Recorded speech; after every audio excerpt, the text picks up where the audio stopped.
Captain Jake Morrison sat in his command chair, watching the stars drift past the main screen of the UES horizon. The deep space research vessel had been traveling for 3 months now, mapping distant star systems far from Earth. It was quiet work, but Jake preferred it that way. After 20 years in the merchant fleet, he enjoyed the peace of deep space exploration. The bridge was small, but efficient. Dr. Lisa Hartman worked at her science station, studying readings from the latest solar system they had surveyed, communications. Officer Ryan Bell monitored the long-range sensors, though they rarely picked up anything interesting this far from civilization.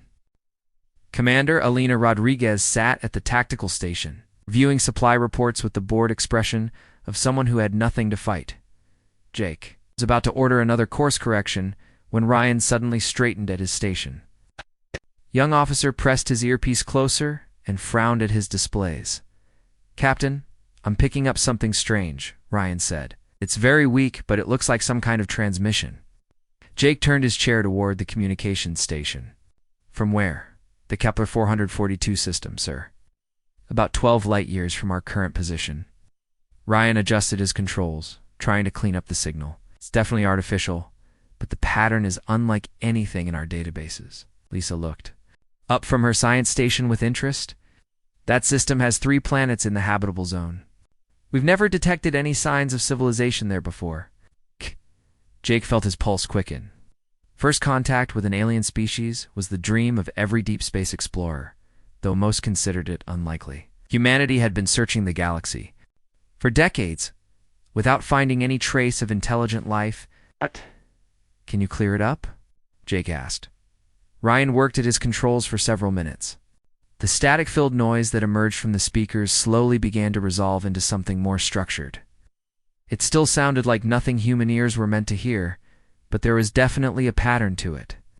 "It's repeating," Ryan reported. "Same sequence over and over, Captain. The signal is definitely a distress call. The mathematical structure matches universal emergency protocols." Alina moved to stand behind Ryan's station. "How can you be sure it's a distress call if we can't understand the language?" "The signal uses prime number sequences and mathematical constants," Ryan explained. "Any civilization advanced enough for space travel would recognize these patterns. It's the same system we use for our own emergency broadcasts." Jake stood up and walked to the main screen. The stars looked the same as always, but now one of those distant points of light might hold the first alien civilization humanity had ever encountered. And they were asking for help. "Lisa, how long would it take us to reach the Kepler 442 system?" he asked. The scientist quickly ran calculations on her console. "At maximum speed, about 18 days, Captain. We should consider the risks. We don't know anything about this species or what kind of danger they might be facing." Jake nodded. Lena would have the same concerns about security. As the ship's military advisor, she always thought about potential threats first. "Alina, what's your assessment?" he asked. Alina crossed her arms and studied the data on Ryan's screen.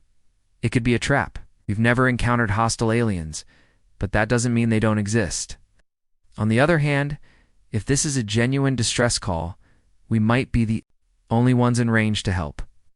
Jake appreciated Elena's balanced approach. She was cautious but not paranoid.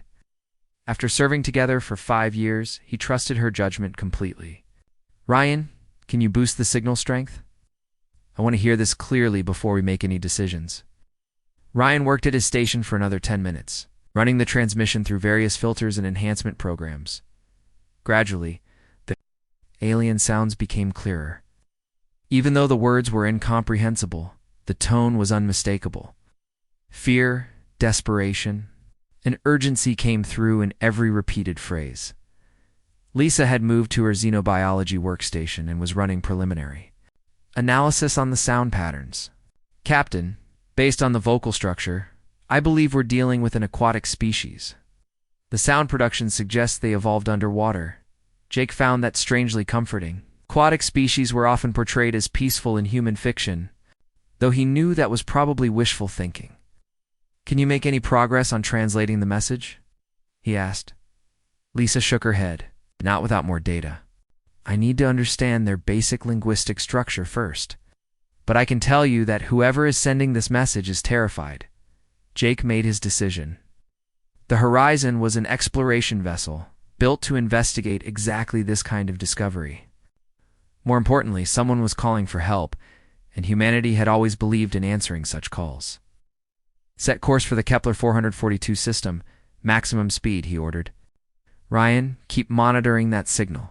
Lisa, start working on translation. Alina, prepare a full security briefing for the senior staff. As the Horizon changed course and accelerated toward the distant star system, Ryan continued to monitor the alien transmission. After another hour of listening, he noticed something troubling. Captain, the signal is getting weaker, he reported. Either their transmitter is failing or ... or they're running out of power, Jake finished. How much weaker? It's dropped. About 15% in the last hour. This rate, we might lose the signal completely before we reach their system. Jake felt the weight of command settle on his shoulders. Somewhere ahead of them, an alien civilization was facing some kind of disaster. They were broadcasting a desperate plea for help into the void, hoping someone would hear and care enough to respond. Lisa looked up from her translation work. Captain, I'm starting to make progress. I think I've identified their word for help. And possibly danger. There's another word that keeps repeating that I can't figure out yet. Keep working on it, Jake said. We've 18 days to figure out what we're flying into. Lena approached his command chair. Sir, I recommend we transmit our own message back to them. Let them know help is coming. Jake considered this. On one hand, it might give the aliens hope. On the other hand, it would reveal humanity's existence and location to an unknown species. Do it, he decided. Use the same mathematical protocols they used. Keep it simple. Let them know we received their message and we're coming to help. Ryan nodded and began composing a response using universal mathematical concepts.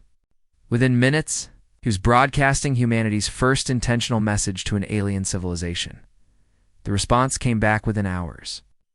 The alien transmission suddenly became stronger and more urgent. Even without understanding the words, everyone on the bridge could hear the relief and hope in the alien voices. Lisa had been working nonstop on the translation, and finally looked up with exhaustion and excitement on her face. Captain, I think I understand what they're running from. Jake turned to face her. What is it? Lisa's expression was grim. It's that word I couldn't translate earlier. I think it means devourers or consumers. And based on the context, I don't think they're talking about a natural disaster. Alina immediately moved to her tactical station and began running diagnostics on the Horizon's limited defensive systems. Captain, if we're flying into a war zone, we need to be prepared. Jake nodded, but his resolve didn't waver. The Horizon wasn't a warship, but it was fast and well-equipped. More importantly, it carried the hopes of humanity's first contact with another intelligent species. Maintain course, he ordered. Whatever these aliens are facing, they asked for help.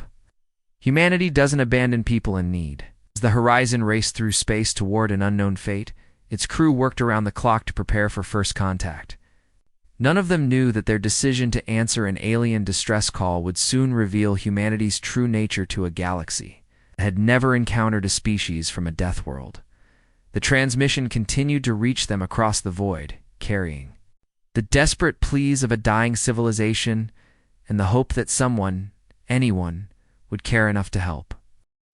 3 weeks had passed since the Horizon first detected the alien distress signal. Captain Jake Morrison stood on the bridge, watching the main screen as dozens of strange ships appeared in Earth's solar system. The vessels looked nothing like human designs.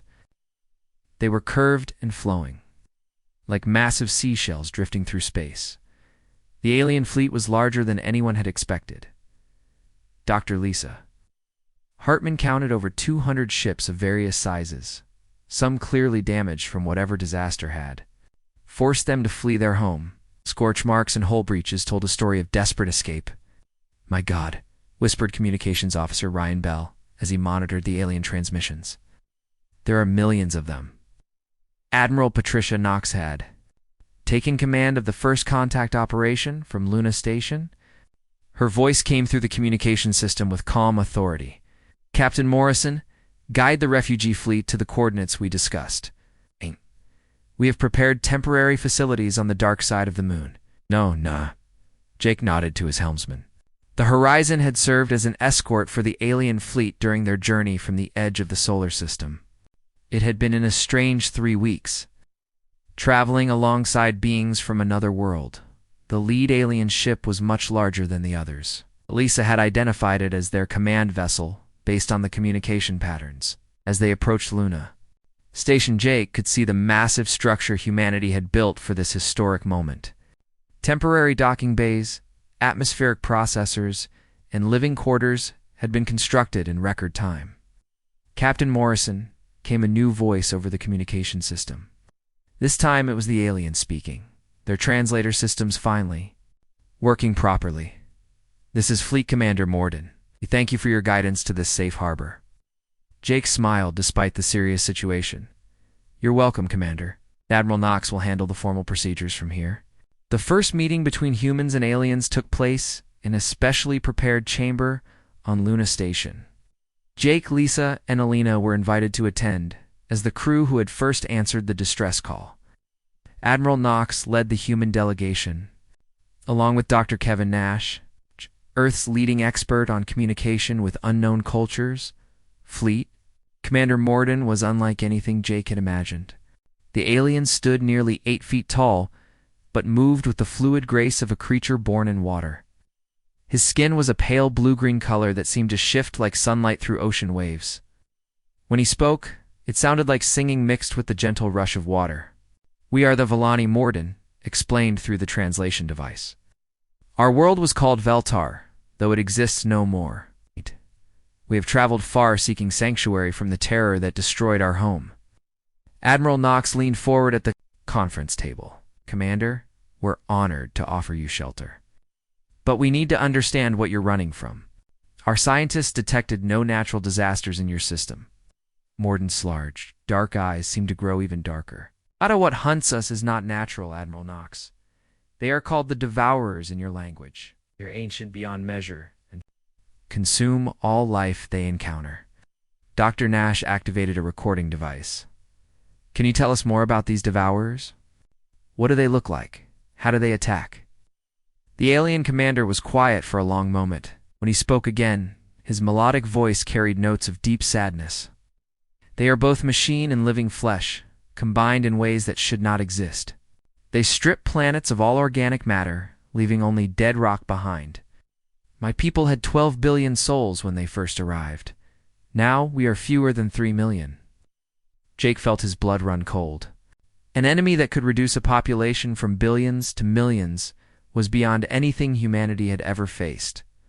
Lisa activated her datapad.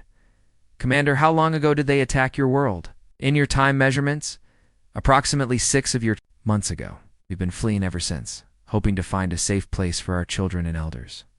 Admiral Knox exchanged glances with Dr. Nash. Have you encountered other species during your escape? Anyone else fighting these Devourers? Morden's expression became even sadder.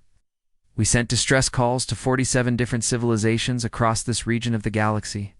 Most never answered. Those who did offered sympathy but could not risk exposing themselves to the threat. Linus spoke for the first time during the meeting. But you decided to come here anyway, even though we're an unknown species. Your response was different, Morden replied. Other species offered words of comfort, but kept their distance. You came to us. You offered to guide us to safety. This showed us something we had not seen before. Dr. Nash looked puzzled. What do you mean? Most civilized species evolve on worlds of peace and stability. They develop advanced technology and sophisticated cultures, but they lose the instincts needed for survival. Your species feels different. Jake wasn't sure if that was a compliment or an insult. Different how? Morden gestured toward the viewing port that showed Earth in the distance. We have studied your world during our approach. It is a place of constant danger. Violent storms, unstable geology, predatory creatures, toxic plants. Most species would consider it uninhabitable. Lisa laughed, despite the serious mood. We call it home, exactly, Morden said. You have adapted to survive. In conditions that would kill most galactic civilizations, This gives you something we have lost: the ability to face danger without despair. Admiral Knox stood and walked to the viewing port. Commander, are you saying that other species in the galaxy are less capable of defending themselves? I am. Saying that most species develop on garden worlds, stable climates, peaceful ecosystems, abundant resources. They create wonderful civilizations, but they forget how to fight for survival. When the Devourers came to our world, they had weapons designed for hunting small creatures and tools for reshaping our environment. We had never fought a war. Elena frowned. Never, in your entire history. The last military conflict on Veltar ended over 2,000 years ago. We had achieved perfect peace. Morden's voice carried bitter irony. It made us easy prey. Dr. Nash was taking detailed notes. Commander, you mentioned sending distress calls to 47 other species. Are they all garden world civilizations? Everyone? The galaxy is filled with peaceful, advanced species who have forgotten how to defend themselves. This is why the Devourers have been so successful for so long. Jake felt a chill run down his spine. How long have they been active? Our historians found records suggesting the Devourers have been consuming civilizations for over 1 million years. They sleep for long periods, then wake to feed. Each time, they grow stronger by incorporating the knowledge and biology of their victims. Admiral Knox turned back to the conference table. Now they're awake again. Yes, and they are following our trail. We tried to mask our path, but their sensors are beyond our understanding. They will eventually track us here. The room fell, silent as the implications sank in. Humanity had just become the target of an ancient enemy that had been destroying civilizations since before humans discovered fire. Alina was the first to speak. How much time do we have? Unknown. Perhaps months, perhaps less. The Devourers moved slowly but steadily, consuming everything in their path. Admiral Knox straightened her shoulders. Then we need to prepare. Commander, will your people help us understand this enemy? Of course. But I must warn you, no species has ever successfully defended against them. The best we can hope for is to delay them while searching for another place to run. Jake stood up from his chair. Commander, with respect. Maybe that's because no. One has tried to fight them from a Deathworld before. Morden looked confused. Deathworld. Lisa smiled grimly. That's what you called Earth. A world of constant danger that breeds survivors instead of philosophers.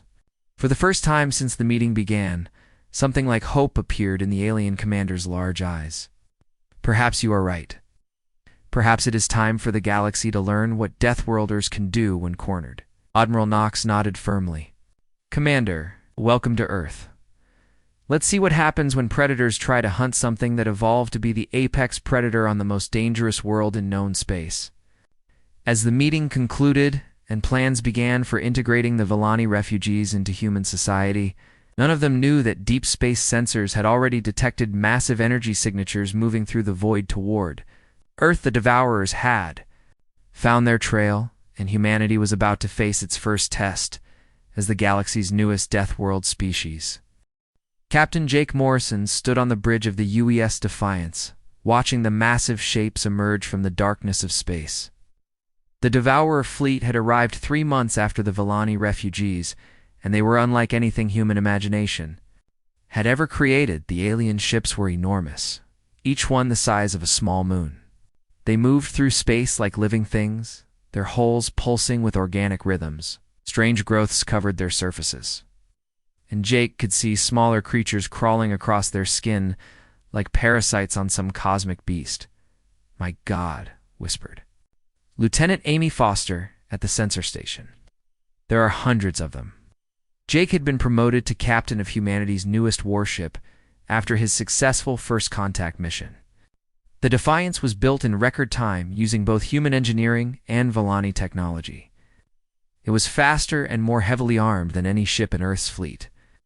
But looking at the Devourer armada, Jake wondered if it would be enough. Commander Alina Rodriguez stood at the tactical station, studying the enemy formations. Captain, they're not moving like a normal fleet. Each ship seems to be operating independently, but they're still coordinated somehow. Dr. Lisa Hartman had transferred to the Defiance as the chief science officer. She was running every sensor, scan possible on the approaching enemy. Jake, these readings don't make sense. The ship's register is both mechanical and biological. It's like they're made of living metal. On Luna Station, Admiral Patricia Knox coordinated Earth's defense. The past 3 months had been a whirlwind of activity as humanity prepared for its first alien war. Weapons factories worked around the clock. New ships rolled out of orbital shipyards. And millions of volunteers joined the military. Fleet Commander Morden had provided everything he could about Devourer tactics. But his knowledge was limited. The Volani had never successfully fought them, only fled. Most of what he knew came from the final, desperate transmissions of other civilizations that had faced the ancient enemy. "All ships, this is Admiral Knox," came the voice over the communication system. "The enemy has crossed the outer system defense line. All units move to attack formation Alpha. Remember, we're not just fighting for Earth. We're fighting for every peaceful species in the galaxy." Jake felt his pulse quicken. The next few hours would determine not just humanity's survival, but their place in the galactic community. "Lena, bring us to battle stations. Lisa, keep monitoring their ships for any weakness you can find." The first engagement began near Jupiter's orbit. Colonel Ben Harper led a squadron of fast attack ships against the smallest Devourer vessels. These ships were only the size of human destroyers, but they moved with frightening speed and purpose. Harper had trained his pilots to use hit-and-run tactics learned from centuries of human warfare. They struck fast, hit hard, and retreated before the enemy could respond effectively. The Volani had warned that this wouldn't work against the Devourers, but Harper was about to prove them wrong. "Target the growths on their hulls," Harper ordered. Over the radio, those looked like sensor clusters. The human fighters swooped in like ancient fighter planes, their weapons blazing. The Devourer ships tried to respond, but their organic weapons were designed for different kinds of targets. They expected to face the energy shields and defensive formations that Garden World species used. Instead, they found small, fast ships that moved unpredictably and struck at unexpected angles. Human pilots had trained for combat against other humans, which meant they thought, like predators hunting other predators. The first Devourer ship to fall sent shockwaves through both fleets. On the Defiance, Lisa watched her sensors in amazement. They're actually retreating. The smaller ships are pulling back to the main fleet. Alina smiled grimly. They're not used to prey that fights back effectively. But the celebration was short-lived. The larger Devourer ships began releasing clouds of smaller organisms into space. These creatures moved toward the human fleet like a living storm, each one the size of a fighter but clearly biological rather than mechanical. Major Chris Baldwin commanded the orbital defense platforms around Earth. His job was to stop anything that got past the main fleet. As he watched the organic swarm approach, he activated the planetary defense grid that humanity had built in. Desperate haste, the defense platforms opened fire with weapons that had been designed to destroy human cities and fleets. Particle beams, nuclear missiles, and kinetic projectiles filled space with deadly energy. The organic creatures died by the thousands, but there seemed to be millions more behind them. "Sir, they're adapting," reported one of Baldwin's technicians. "The ones at the back of the swarm are changing their flight patterns to avoid our fire." Baldwin nodded. He had expected this based on the Volani reports. The Devourers could evolve their tactics in real time, learning from the death of their own forces. But humanity had prepared for this too. "Switch to pattern Delta," Baldwin ordered. "Randomize all firing sequences and targeting protocols." Human weapons began firing in completely unpredictable patterns. Instead of logical, efficient targeting that an advanced civilization would use, they fired with the chaotic creativity that had made human warfare so deadly throughout history. The organic swarm faltered. They had evolved to counter logical, predictable defenses. They couldn't adapt fast enough to counter the organized chaos of human military doctrine. On the Defiance, Jake watched the battle unfold on multiple screens. Human forces were holding their own, but the real test was yet to come. The massive Devourer motherships were beginning to move toward Earth. "Captain, we're receiving a transmission from the lead enemy ship," reported the communications officer. Jake straightened in his command chair, put it on screen. The image that appeared was nightmare made real. The devourer that spoke was part machine, part flesh, and part something else entirely. Its voice sounded like metal grinding against bone. Soft creatures of the third planet, it said in perfect English. Oh. You delay the inevitable. We have consumed thousands of species across the galaxy. You will join them in feeding our growth. Stood up and faced the screen. This is Captain Morrison of the United Earth ship Defiance. You've made a mistake coming here. We're not like the species you've faced before. The Devourer's laugh was like breaking glass. You are carbon-based life forms on a single planet. We are the children of the void, perfected over millions of years. What makes you different from the other food we have harvested? Jake smiled, and there was something in that expression that would have terrified any human who saw it. It was the smile of a predator that had just spotted prey. The difference is simple, Jake said. Every other species you faced evolved. On garden worlds, they learned to build civilizations in peace and safety. We're from Earth. We learned to build civilizations while everything on our planet was trying to kill us. The Devourer tilted its head. Your words are meaningless. Prepare for consumption. The transmission ended, and the real battle began. The Devourer motherships moved toward Earth like living mountains, their hull bristling with organic weapons. But as they entered the inner solar system, they encountered something they had never faced before. Humanity didn't fight like the peaceful species they had consumed for millions of years. Humans fought like they had learned to fight on a world where failure meant extinction.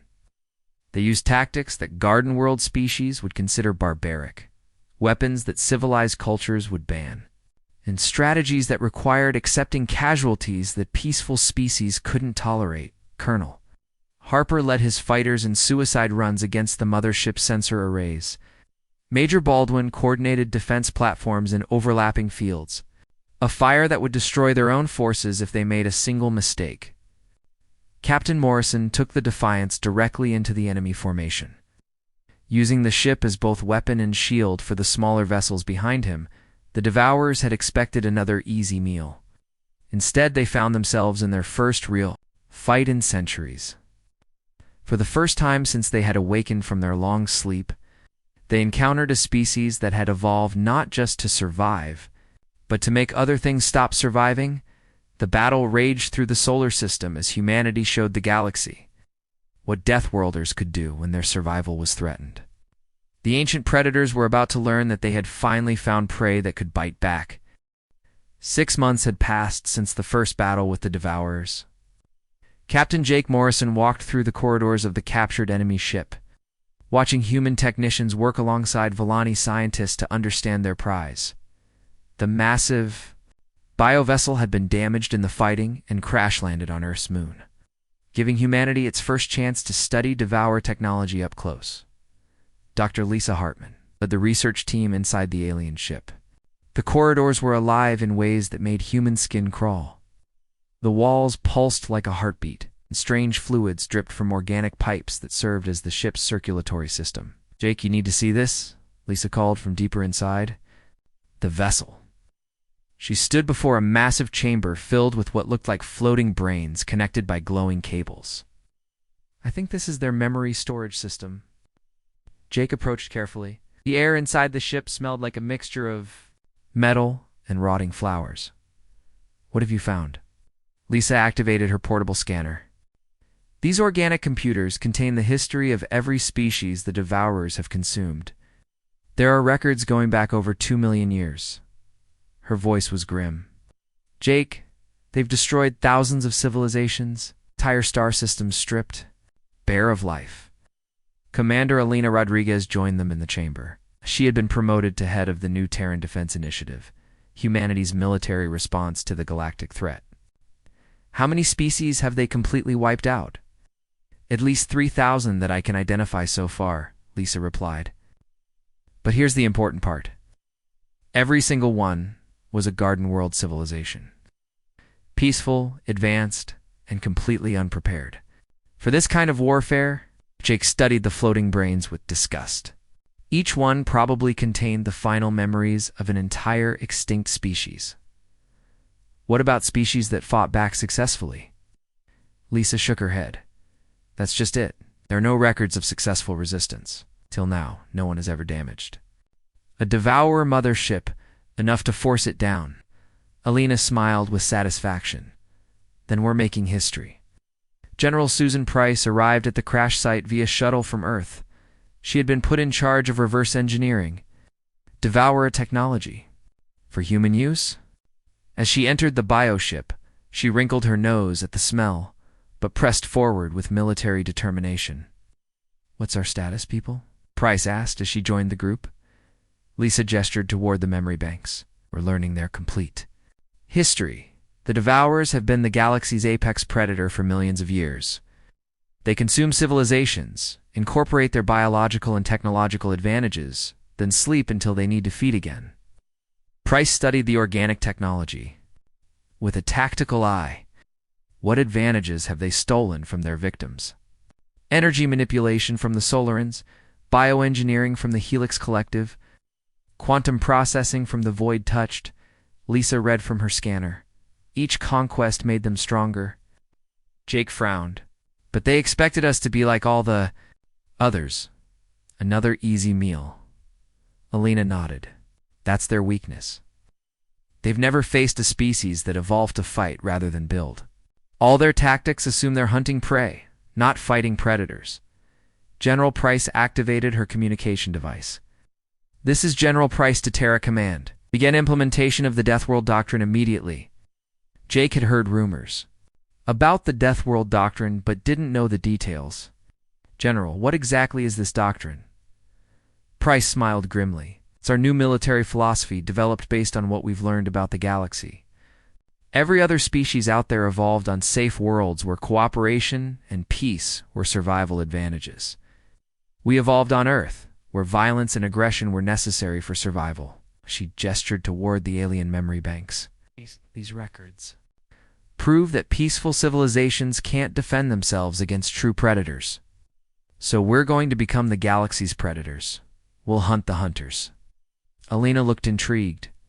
How do we implement that on a galactic scale? We're already starting, Price explained. Dr. Nash has made contact with survivor groups from 18 different species. All of them are hiding in dead systems, afraid to transmit for fear of attracting Devourer attention. Jake felt a surge of excitement. We're going to help them. More than that, Price continued. We're going to train them. Human military advisors are being sent to every refugee group we can find. We're teaching them how to fight like Deathworlders. Lisa looked up from her research. Is that even possible?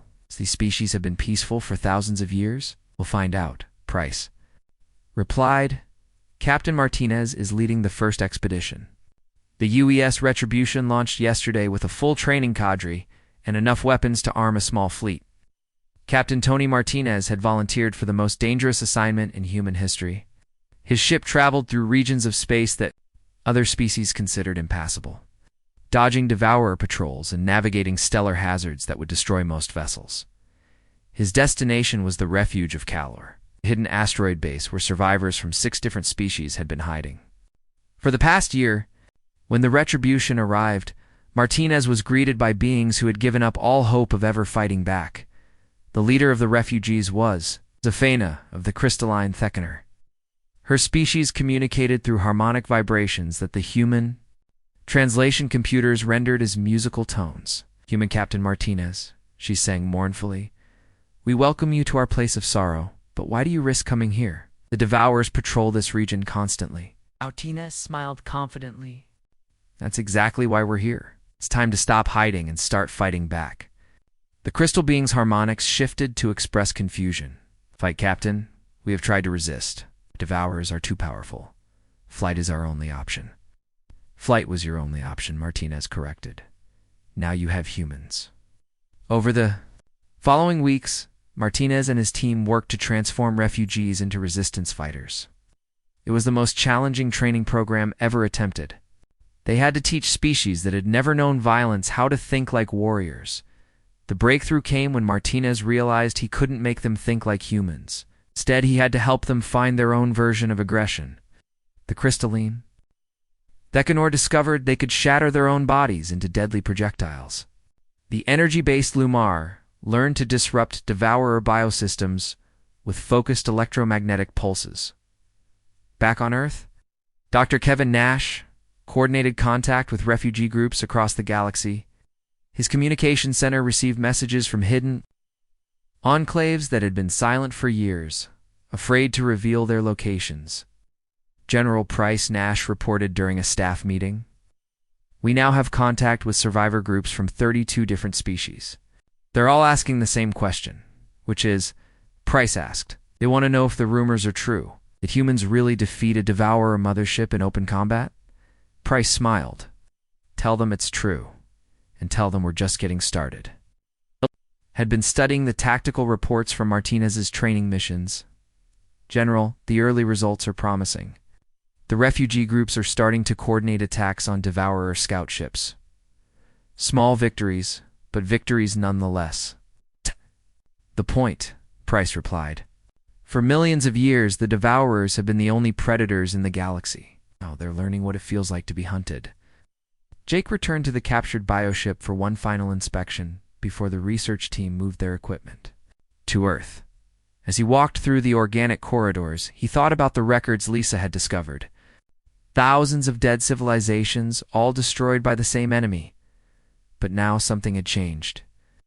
For the first time in galactic history, the prey was fighting back, not just surviving, but actually hunting the hunters. "Lisa," he called out, "what's the current status of devourer fleet movements?" Lisa checked her scanner. "They're withdrawing from several systems where refugee groups have become active." "Jake, I think they're actually afraid of coordinated resistance." Elena joined them at the communication station. Captain Martinez reports, "Successful raids in the Helix sector. 3 devourer supply ships destroyed, 0 friendly casualties." Jake nodded with satisfaction. The Deathworld doctrine was working. Humanity had done more than survive the first devourer attack. It'd shown the galaxy that the ancient enemy could be defeated. Now came the hard part. It had to teach every surviving species in the galaxy how to become predators. They had to transform refugees into warriors and turn the hunted into hunters. The galaxy was about to learn what happened when Deathworlders decided to go to war. 2 years had passed since humanity first answered the Villani distress call. Admiral Jake Morrison stood on the bridge of the UES Victory, flagship of the largest military fleet in galactic history. Around him, the combined forces of 37 different species prepared for the most important battle the galaxy had ever seen. The target was Carthel, an ancient trading hub that the Devourers had converted into their primary breeding facility. Intelligence reports suggested that millions of enslaved aliens from dozens of species were being held there, forced to serve as living resources for the enemy's expansion. Dr. Lisa Hartman worked at the science station, coordinating data from ships across the massive fleet. Human vessels flew alongside Villani bioships, crystalline Thecanor constructs, and energy-based vessels from species that existed as pure thought. It was a sight that would have been impossible just 2 years ago. "Jake, We're receiving final status reports from all task forces," Lisa announced. Captain Martinez confirms that the infiltration teams are in position. General Harper reports that ground forces are ready for planetary assault. Jake nodded as he studied the tactical display. The Carthel system contained 12 planets, but only the central world mattered. It had once been a beautiful garden world, where dozens of species traded in peace. Now it was a nightmare of organic factories and biomechanical processing centers. Commander Elena Rodriguez had been promoted to Admiral and commanded the second wave of the attack. Her voice came through the communication system from the UES Defiance. "Admiral Morrison, long-range sensors confirmed Devourer fleet strength. Count over 800 enemy vessels of various sizes." It was the largest concentration of Devourers ever encountered, but Jake felt confident rather than afraid. The past 2 years had proven that the ancient enemy could be defeated when faced with organized resistance and Deathworld tactics. Fleet. Commander Mordon of the Villani spoke from his position aboard the massive bioship New Veltar. "Admiral Morrison, my people are ready to reclaim what was stolen from us. The memory of our lost billions drives us forward." Jake activated the fleet-wide communication channel. All ships, this is Admiral Morrison. Today we don't just fight for our own worlds, we fight for every species the Devourers have consumed. Over millions of years, we fight to prove that the galaxy's age of terror is over. The battle began with Captain Tony Martinez leading a stealth assault on the planet's orbital defenses. His ship, the UES Shadow, had been modified with Devourer biotechnology and alien cloaking systems. It moved through the enemy fleet like a ghost, placing explosives on key installations. Martinez had trained extensively with refugee species, learning their unique abilities and incorporating them into human tactics. When his team struck the first orbital platform, they used Theckener crystal weapons, Lumari energy manipulation, and human explosive devices in perfect coordination. First platform destroyed, Martinez reported. Enemy response is confused. They're not used to multi-species tactics. The main fleet attack commenced with a strategy that would have horrified Garden World civilizations, but made perfect sense. 2 Deathworld veterans. Instead of the careful, preservation-focused approach that peaceful species used, humanity led with overwhelming violence designed to break enemy morale. General Ben Harper commanded the ground assault from his flagship, the Usehammer. His forces included human marines, Villani water fighters, crystalline Theckener warriors, and energy-based Lumari combat forms. Each species contributed their unique advantages to a combined force unlike anything the galaxy had ever seen. Ground units. Remember your training. Harper broadcasts as the first landing ships approach the planet. The enemy expects us to fight like separate species with separate weaknesses. Instead, we fight as one force with combined strengths. Devourers had defended Carthol using tactics that had worked for millions of years against Garden World species. They relied on bioweapons designed to quickly overwhelm peaceful civilizations. Defensive positions that assumed attackers would minimize casualties. And psychological warfare based on the assumption that their enemies valued individual lives. Above strategic objectives, they were completely unprepared for an assault led by humans who had learned to fight on a world where everything was trying to kill them, supported by alien species trained in Deathworld military doctrine. Major Chris Baldwin coordinated the orbital bombardment from Luna Station's mobile command platform. His weapons targeted the biofactories where enslaved aliens were being processed, using precision strikes that would save as many prisoners as possible while destroying Devourer infrastructure. Admiral Morrison were detecting massive prisoner populations in the northern continent factories, Baldwin reported. I'm adjusting bombardment patterns to create rescue corridors. Jake smiled grimly.